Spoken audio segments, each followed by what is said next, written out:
All right, folks, let's not waste what the fire's still got left in it. Pull up that saddle over there for a sit, friend. Scoot it close. East Texas don't like distance after dark. Our fires crackle and blow, throwing shadows that move when nothing else does. Coffee's been on long enough to turn honest, and the pines are whispering the way they only do when something old is waking up. That's the kind of night when folks remember the Loup Garou.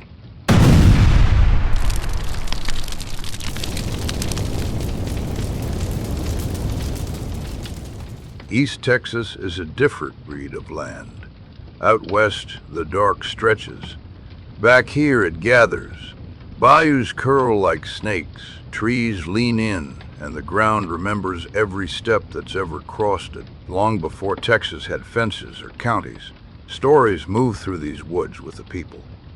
The French called it the Loup Garou, known as the Wolf Man, a curse that don't belong to one place. Just wherever the swamp gets quiet and the moon shines too clean. They say the Loup Garou ain't born, it's passed. Like bad blood or worse luck, sometimes by a bite, sometimes by a promise broken, sometimes by walking away from something you should have faced head on. Daytime hides it well. The cursed look like anyone else. Quiet, tired, eyes a little too sharp. Folks who avoid mirrors, sleep light, and never wander far after sundown. But when the moon climbs high and the frogs fall silent, the change comes. Bones remember older shapes. Breath grows heavy, shoulders hunch, legs bend wrong, and eyes burn yellow like lantern light through fog. Some swear it's furred and towering, others say it's lean and near hairless, moving too fast to study. Either way, you don't see it so much as feel it, like the woods themselves just decided to stand up.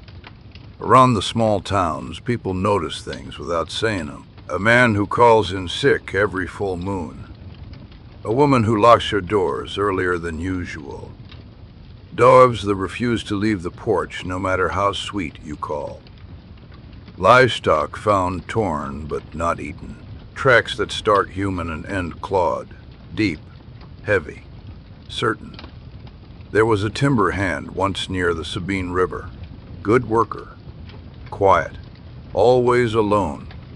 Come full moon, he'd vanish from town like smoke. Same excuse every time. Folks let it slide. East Texas has learned that survival sometimes means not asking questions you ain't ready for the answers to. One night, a rancher found his cattle ruined along the tree line. Sheriff blamed wild dogs. Rancher nodded, nailed his barn doors shut, and slept with a rifle across his chest. A few nights later, a woman heard her name called from the creek behind her house. It sounded just like her husband. The only problem, he was asleep beside her. She didn't answer. She didn't open the door. Come morning, bare footprints waited in the mud. Too deep for a man. Too close for comfort. That's how the Loup Garou hunts, they say. Not by chase, but by patience. It knows fear wears folks down faster than teeth ever could. It knows voices, knows names, knows how to sound like help.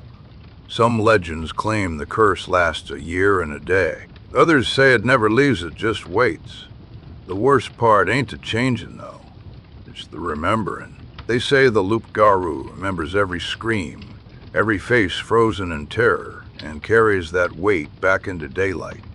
Walks among folks with a soul bent under things it can't undo. Old Cajun lore says draw its blood without killing it, and the curse breaks.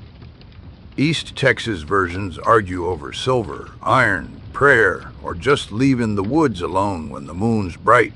Most folks settle on the safest rule, mind your business, and don't answer nothing that calls your name at night. Every now and then, someone disappears. Truck still parked. Keys hanging. Coffee gone cold.